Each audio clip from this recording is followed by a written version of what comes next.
And here we go. Hunt Companion. There you go.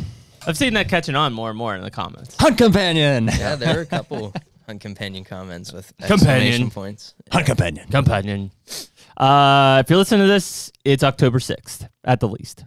Could be later than that, but it's at least October 6th. For us, it is October the 1st today. October 1st. So if you're in, Michigan, Iowa, Illinois, I'm sure there's others, all October 1st openers. Maybe Mississippi. Some of Mississippi is October 1st as well, I remember. I killed one of my best Mississippi deer on opening day on public land. It was hot as balls. That one up there. Skeeters. I know. I think I know what you're talking about. I think it's at just my big house. ape one or something. Mm-hmm. Yeah, it was funny because it was kind of like a year like this year. Red oaks were just like raining. And there was a cut on one side and like a little field on the other, and it was just like a perfect funnel. And we weren't running cameras or anything, so I just sat in that funnel. And like right before dark, these 2 bucks came through. I think it was this 8-point I shot and like a 9-point. Classic October 1st funnel. Yeah, and they were like, I swear they were getting like chased by like mosquitoes or flies or something. Like they were like running and like tails were going and just like frolicking. Yeah, just trying to right into the window, pop. It's pretty cool. So yeah, and then I remember because Emily was hunting and she like went back to the truck and was like, I don't know. I probably had a cell phone, but I didn't use it or whatever. And it was like an hour after dark. She's like, "Where were you?" I was like, "I shot one." Yay. And she was like, "What the fuck?" So, and then I had this little. Were you guys married? Dating together? We would have been. We were either engaged or we had just gotten married. I can't remember. Did you guys move down there together when you were engaged? No, that's where we met. Okay. We met at Mississippi State. But yeah, so it was either, if it was 08, we were engaged. If it was 09, we had just gotten married. So, no, it had to be 08. We were engaged because yesterday was my anniversary. So I forgot to text you. Happy anniversary. Dude. So we didn't get married, and then I went hunting the next day. That didn't happen. Did you tell me that was yesterday? And I was like, I got to text you. I honestly, I did text you, but not about that. No, it's good. Went out the line. You're like, got any more than 360s, man? Got any more than flashbacks, man? I was dying. Yeah. Dude, I did find a banging spot yesterday. I saw your it may have been like... I like how you tied that down right on the reb tree. Oh, it was perfect. Yeah. I saw it on the map. I had it marked. Hadn't gone there in a while. It's pretty close to where I hunted on the mountain. So like the private properties across the road, not right across the road, but within a half mile. And kind of worked back in there. There was a shelter wood cut, so they had some oak trees left, but I mean it was pretty thick on the north side of that, and then on the south side they hadn't touched it. And as soon as you got in there, I mean just raining acorns, but you could see just a couple small rubs kind of leading down into this bottom where they're probably bedding. And we've had all those east winds, for the last 2 weeks almost. Yeah. Oh, at least. And oddly. A concerning amount of time. Yeah. Really weird. So I went kind of around that edge. Didn't really see anything that made me feel too great. And then as soon as I started cutting in on essentially that hillside, which would have been like a west or south facing slope, I eyed that rub and I was like, that's a big rub, and tied that down. I had like 5 or 6 does hitting that scrape last night. So he's in there. But I think they're just working that hillside on anything east because it's just, they're bedded on that side of it and then they're coming up into that cut. So yeah, we'll see. I would expect in the next week or so, I'll see who that deer is. But I mean, I had the feeling of like, this is a mature buck's territory for sure. Maybe the first one. Well, I've got one other one I think's mature on camera, on public, but yeah, cool. So how's the cell camera thing going? Good. How many you got out? 6. Yeah, that's not bad. 6 or 7. I'm not gonna like say. Well, no, I feel great about it. It's your thing. So I mean, that's a pretty manageable number. So I don't have any. I have some like out at the front of my roads and stuff. I don't have any running on my personal farms. No cell cams running there. Okay. So that's all SD cards, right? Which is like... How many regular cameras do you think you got out? 15 or 20. Yeah. Yep. Between just Ohio and Kentucky. Kentucky, cool. Mm-hmm. Yep. So... It's a good number. Yeah. So it's fun. Like, just going and pulling cards. Like I pulled them, a week ago in Ohio and had some good information, good bucks on camera, like enough to, the deer that I thought are going to be there are still there from 2 weeks ago. And then, I kind of felt good about it walking out yesterday. So I'm basically dropping a single, I've got the flashbacks out, but I'm dropping a single cell cam on each of these spots on public just to try to get inventory. What's there, and then figure out to hunt them. So I've got 6 different spots set up on public, which is, I feel good about it. Like I've gone in, I've looked at the map, I've gone in, I read the sign, found a spot. Yesterday, the second spot, which was a freaking hoof, I was about a mile in, down and up, and I get to this cut where I'm like, it looks like a perfect bedding knob. Like anything on a north wind, like these deer are bedded there. Get to the cut, and they put one of those exclosure fences up to fence off the cut so that it could regenerate. And I'm like, fuck. Because it's like desolate. Like there's there's acorns and stuff dropping, but the deer aren't there like they should have been. That's interesting. I never even knew that they did that until, whoever...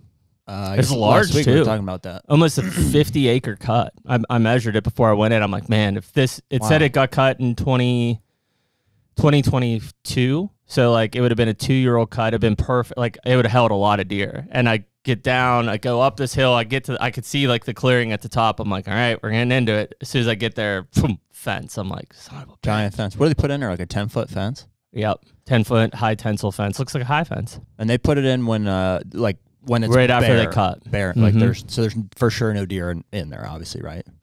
Yeah, I mean, I don't know how they try to keep deer out of it, but I would assume like they can see for a long ways and like no deer's just laying there. Well, if there's no foliage, like if they put it on like immediately following the cut, then yep.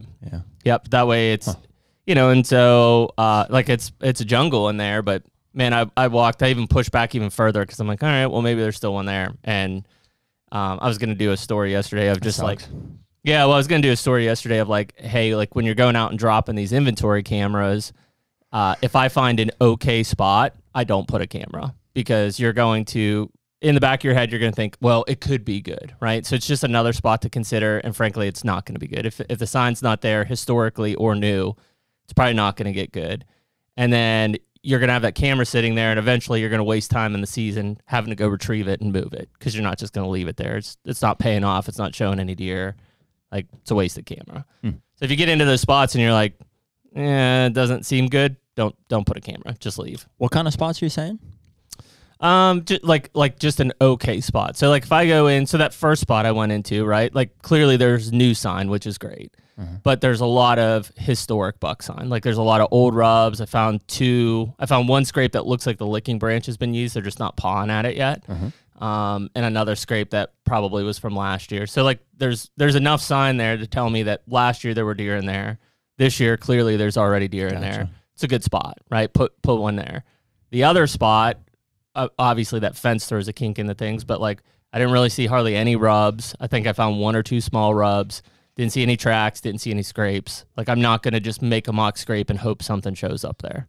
That might work in some places, but like in these big woods, like you'll either see historic sign or fresh sign to tell you that those deer are there. Sure. Yeah, I would agree. So like I'm saying I could have dropped that camera there since I had already walked a mile plus back in there. You just didn't see any.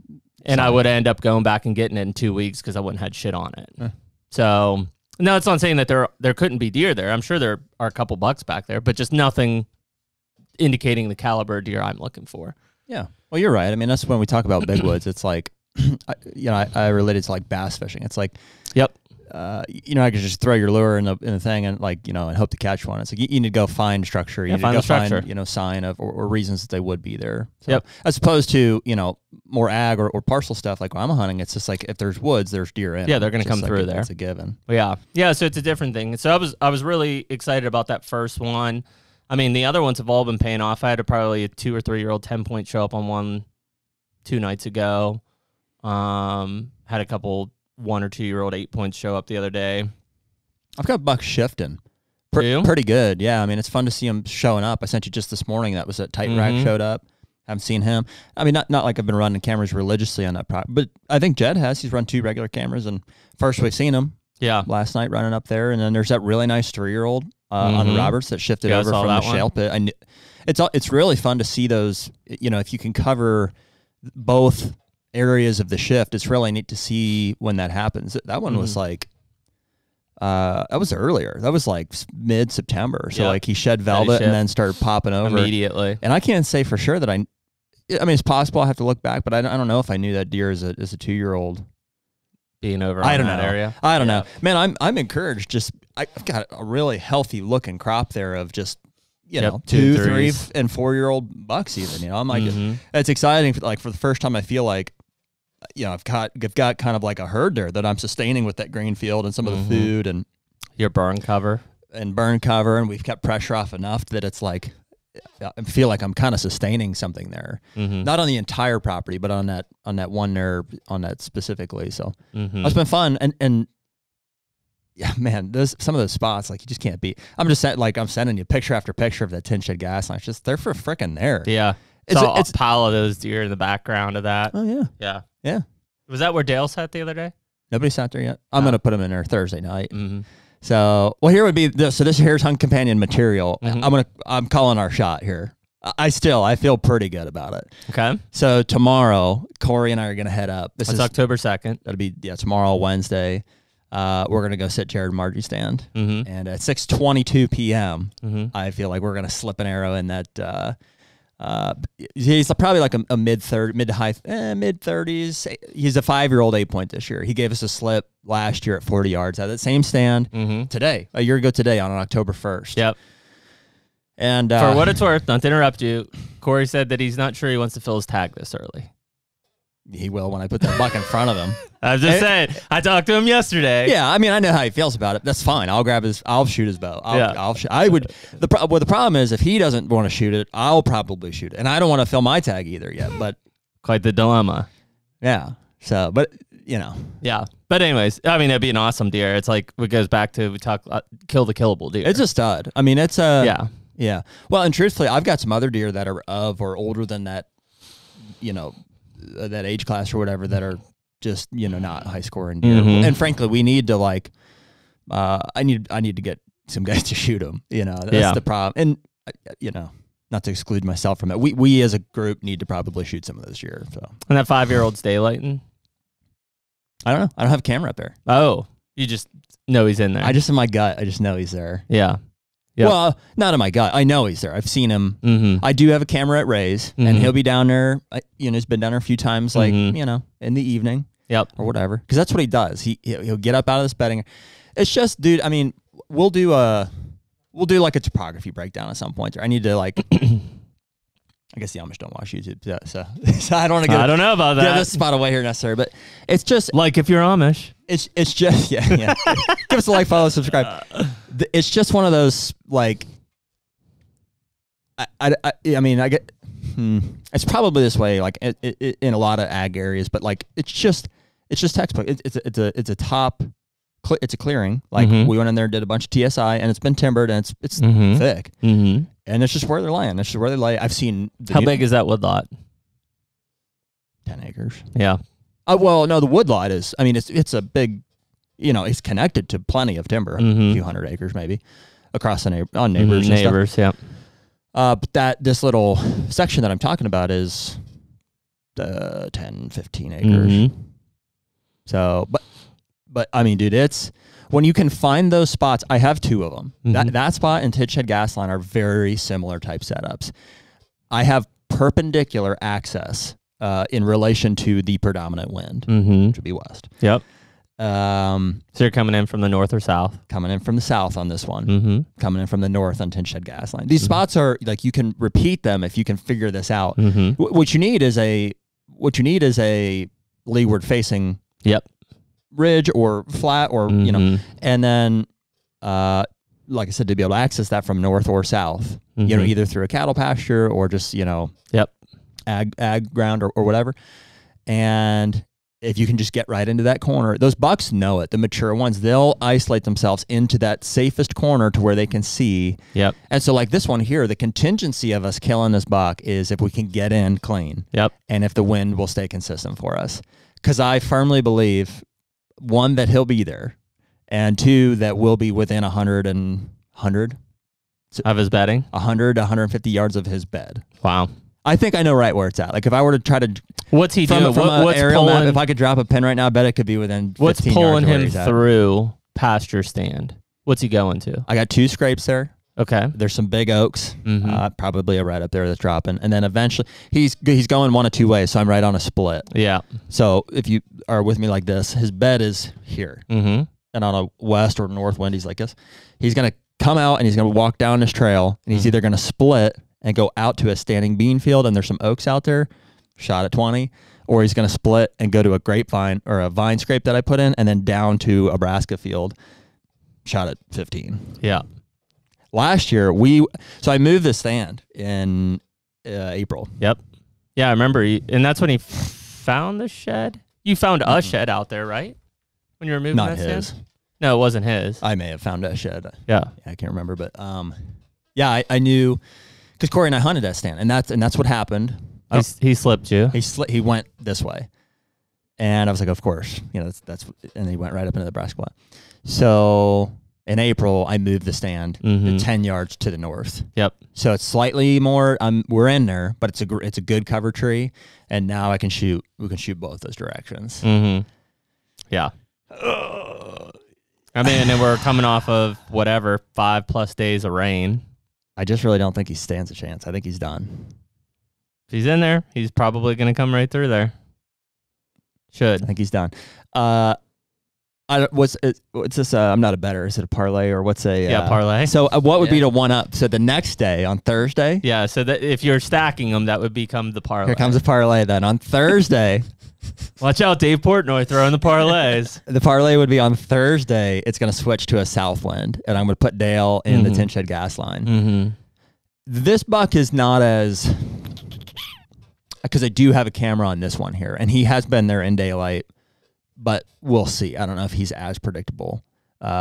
Very good chance, though. I would say, what's this, the over-under? Yeah, over-under. Over-under, he's there, he's not. I would say there's a 40% chance that he gets a crack at that 5-year-old 8-point. Okay. Thursday night. Yeah, which he'll shoot. Oh, yeah. Yeah. I shoot him, too. Yep. I should bring this up because I got some flack for saying that bucks break their antlers rubbing. Mm-hmm. They absolutely do. Mm-hmm. That buck broke his brow tine off the other day. For sure. And granted, I wasn't there. Brow tines are probably the most notorious for being broken out of rub, I believe. I would just I don't know what it is with me in betting today, but I would guarantee that parlaying. I would guarantee that brow tine is laying at the base of a big rub out there. Probably. I don't think it got broke off by another buck. And it's a lot of guys too were saying hard when they to were leverage those. Yeah, those brows are where all the pressure is going into a big rub to really put gouges in that tree. Yeah. The tines in the beams are all very vulnerable to twisting and breaking during a fight. Yeah. But during even in dirt and stuff, I can see that. If it's like they're planting antlers in their dirt while they're fighting and stuff. But from a brow tine perspective, which are often broke off, I mean, you see these tips and stuff. I mean, it's from I would agree, it's from rubbing. Yeah. And it's funny, there's something up there. I mean, obviously not. It's just coincidence. But and there's been 3 bucks up there that are all broken off, like not this year, but every year. It's like they break off one of their brows. I don't know. The argument is like, well, how many tines have you found by rubs? And it's like, not many. How many sheds have you found? Just period. Not many. So good luck finding a tine like this big, Well, and when it breaks off this early, like chances are, a squirrel's going to pick it up within the next week or 2. Yeah. Yep. Yeah, so have a nice little popsicle, tinesicle. Yeah. So Wednesday and Thursday, I'm going to sit and film Corey. We're going to go together. Mm-hmm. I don't know what Thursday looks like yet, but and then it's going to get warm. We were just talking warmer Friday, Saturday, and Sunday. Mm-hmm. So tomorrow looks good. Thursday looks pretty good. Friday it starts to go downhill again from a hot standpoint. We opened in Pennsylvania on Saturday. Here, so yesterday, if you're listening to this, it doesn't look great for weather. I mean, typical opener. Yeah, I don't know, dude. I think you're giving the weather too much credit a little bit. Like it's been, not just the weather, but the temperature. Mm-hmm. Like it's been wet. Like soggy and gross. Like, and granted, we've seen them here recently, but they're not. They don't like it. It stresses them out. They don't like laying in their wet beds and stuff. I think. I mean, you got a nice stretch here, even though it won't be super cold. And the temperature's not even going to drop that much, but just the fact that the systems move through, it's going to be clear and stuff. Yeah, I think Wednesday, Thursday, Friday is money. You got another little rain front coming through. I was going to say, if you're listening to this on Sunday, I think it's Monday, Tuesday, Wednesday. is going to be really good. Give another crack then, yeah. Which we do see a temperature drop with that dry. Like 15 degrees. Yeah, so that'll be a good one. Yeah, and optimism is key, regardless of the, you know? Yep. Yeah. Yeah, I'd love to get one of those bucks on the mountain. I'd probably go after them on Monday or Tuesday or Wednesday if you're listening to this. So, yeah, and then just like that, we're into week 2 of October already. Fast. Yeah. Real fast. Yeah, so far so good. Have you hunted once? Yep, hunted Kentucky. Morning, evening? Both. See anything? Just that one target buck that I saw in that on the beans. But that was early September. Yeah, I haven't hunted since. Okay. Okay, gotcha. Nope, haven't hunted since. I'll go out. I'm going to leave tomorrow night, drive to Kentucky. I got some hawk blinds I'm going to drop off, and I'll hunt Kentucky. I probably will hunt Thursday morning. We'll talk about this in a second. I'll probably hunt Thursday morning, Thursday evening in Kentucky. Then I'll leave either then or Friday morning to go to Ohio. I got some work to do there, and then I'll probably hunt Ohio Friday evening and come home. What are we going to talk about in a second? October mornings. I heard Brackett talking about it the other day on his podcast, saying he's like, yeah, October, no mornings. I don't hunt mornings at all in October. I think that's probably accurate in most ag country. I think that's a really bad advice if you're in big woods. Yeah. Well, I would say it's situational. Like it's higher risk for sure. The reason being it's basic science, right? It's math. You can't see. Well, that and deer are on their feet. Sure. In the dark. Yes. So as opposed to like during the afternoon, like they're likely bedded up. So your chances of bumping something going in on a morning hunt is just statistically higher. So if you want to be more surgical in your approach, and if you don't have a specific pattern nailed down, which is tough to do, especially in the big woods, the risk a lot of times outweighs the whatever potential. I think. Yeah, I would agree. I think the access is big. That's the main thing in terms of being able to get in and clean, and then I think when you talk about the big woods, like you've got a really good chance to keep catching these deer on their feet at 8:30 to 10 a.m. early season still because they're just traveling so much further. Yeah, well, I wouldn't even say they're not on their feet as much. I mean, maybe somebody could. Maybe the collar study or something might indicate that hey, they're on their feet more in evenings. I don't know that for sure, but I just think that the access is the main consideration there. Yeah, because like that 10-shade gas line. Well, think about it. He was there yesterday morning. Yeah, like that would be a strong indication. And I might even suggest to Dale, like dude, I was gonna say, and I mean, but you could get into that one in the morning, right? You're coming across a cattle pasture, so we might. It would seem like it. So we might, yeah. I would say generally, I don't really hunt mornings October, but in that situation, like there he is, he's on camera in the morning. Yep. You can get in there for sure. Yep. Maybe try it. Versus like if you're having to, walk the edge of a cut bean field. Yeah, don't do that. Or a standing bean field, like, yeah, don't do that. I mean, they're deer in the field for sure. Yeah. Just understand how your deer move. I mean, if you can slip in the back door and you feel like there's a good chance, yeah. Hey, when the Red River's running, you know what I'm saying? You slip in there and wait for him to come back. Yeah, we were hunting mornings in November, September 1st in North Dakota, because we could come off the river way away from the ag fields, and hey, you were playing for them to come back in your lap. Access. Yeah, you stand a chance that way. Yep. So yeah, I mean, I think you just have to be comfortable, even in the big woods. You just have to be comfortable of where you think they're feeding, and if you're trying to get, you're going to be tight to their bed. Is what you're trying to catch them coming back to. Dude, I just, it seems like the bedroom's the only thing worth hunting anymore, period, you know what I mean? Yeah, get uptight. Yeah, that's where they're at. Yep. Yeah. Yeah, I mean, I guess, okay, if you want to hunt a food source, again, it's access, right? I mean, if there's a food source that you can hunt conservatively and he's going to come past there at some point, sure. Yeah, fine, do that. But if you know that he's in a certain bedroom or bedding area or whatever, and you can hunt it, then you should. Yeah, that's how you kill him. Oh, I agree. I mean, I think that you're gonna get freaking within 20 yards of these things. That's what guys they're like. Oh, I don't know, this stand. I'm like, where is he? How do you get within 20 yards of him? Yeah. That's it. So that's yeah, simple. I mean, if you've got food sources tight to bedding, like that's where that tinted gas line, I think, is a killer stand. It's bedding's right there. Like he's hitting that in the morning because in 5 minutes he's back in his bed from there. Mm-hmm. Those are killer spots. If you're sitting on a grain field that's a destination thing and his bed is 400 yards away, no.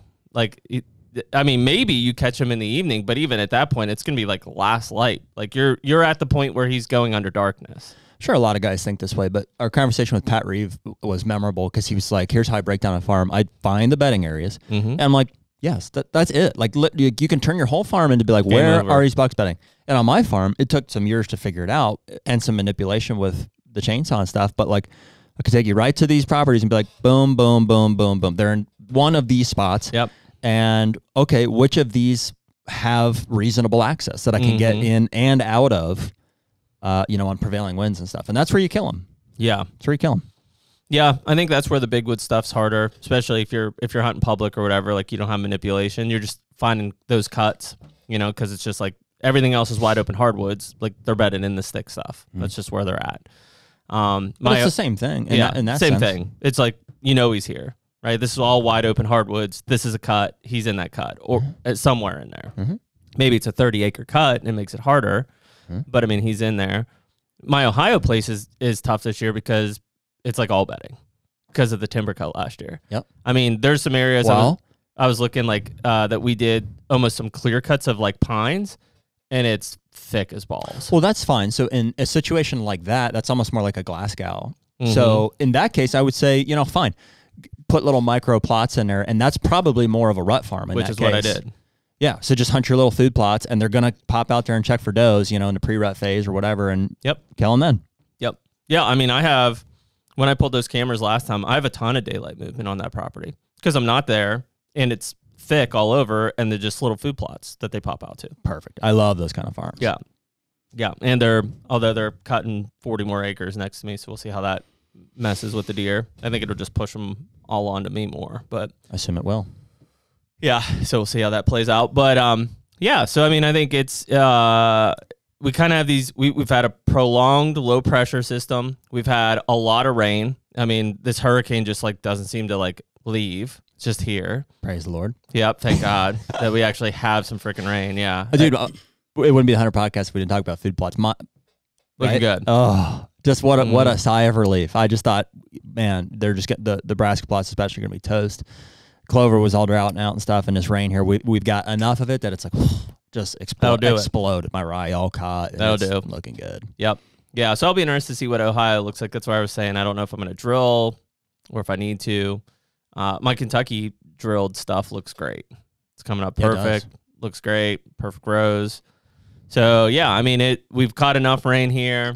Everything seems to be a little better. I've kind of seems like the EHD reports have slowed down a little bit. I don't know. I don't like to talk about it. Yeah. I don't. It wouldn't be because like they died. Like it just would be that there's been rain, so the deer spread out away from flats and stuff more. Like there's more water sources, whereas during those drought conditions they're congregated around a single source. If that single source has the midge, you're screwed. Now they're just kind of spread out more because we had inches of rain in some places. Yeah. I mean, I talked to a guy yesterday that's Greene County, and he's like, yeah, we had a pile of nice bucks. He found we had like 24 bucks dead the other day. This is just yesterday's guy was telling me this. Ugh. So it's scary. I mean, it's around us, it's close to home, but I don't, fortunately it seems like we've skirted it on our farms this year for the most part. Yep. I haven't seen, I think there's some bucks I haven't seen, but it's not like I don't hear people saying they're dead. So. It's early still. Like I've seen 1 2-year-old 8-point on my property here in Pennsylvania, which would be close to the EHD zone. But it's usually, I don't see, October's when I see most of those bucks show up because it's just small property and they're just moving through. But yeah, I haven't seen anything of substantial size, which I did last year at this point, but I haven't this year. Not that I think that they're dead because I've got does all over the place, but yeah, I don't know. We'll see. It's fun, man. It's really fun. just seeing this deer herd like interact with this manipulated farm, like over the years we've done more and more and more, and like I just finally feel like I'm getting a gist for like what these deer do on this property, and we're sustaining a lot of deer, which is fun because it's like, man, I'm seeing herds of 3 and 4 year old bucks, come through, and it's just like and now the thing is like, hey, can I get our guys to just get acclimated to be like that, can I get them to pass a 4 year old buck, right? Can I, or even some of these 3 year olds, Sure. Dude, I'm pretty confident that 2 year old or that stud over there, he's a 2 year old. It's just amazing what these things can do. Like if you allow them to grow or whatever, like, I mean, even this morning, we saw one. I was like, looks like a 3 year old. It's amazing what them deer, what all of these deer can do. Not every one. I mean, some of these deer will top out at it's the outliers. 140 or whatever, but you'll encounter 2 year olds that are 130, mid 30s. Yeah. And those are the ones that if you can get them like 2 or 3 more years, that's a long time. Yeah. Like a lot of things working against you there. It's a hard deer to pass this year as a 135-inch 2 year old. Can you pass him 2 more years? Can you get him to 5 and he'll be like 190? It's tough. Yeah. You almost wish you just don't see them. You wish, but I mean, yeah, but they're there. So that's what tells you there's a possibility. So I don't know. We got some fun deer to shoot. I need to talk more into, can we shoot some of these lower score and older deer? I think that's probably the main reason that they push off if they do. So agree. Well, cool. Well, we wish everybody best of luck this week. Be safe hunting. Wear your harness when you're in a tree stand. Stay connected. And we'll catch you on the next Hunt Companion. Hunt Companion. Take me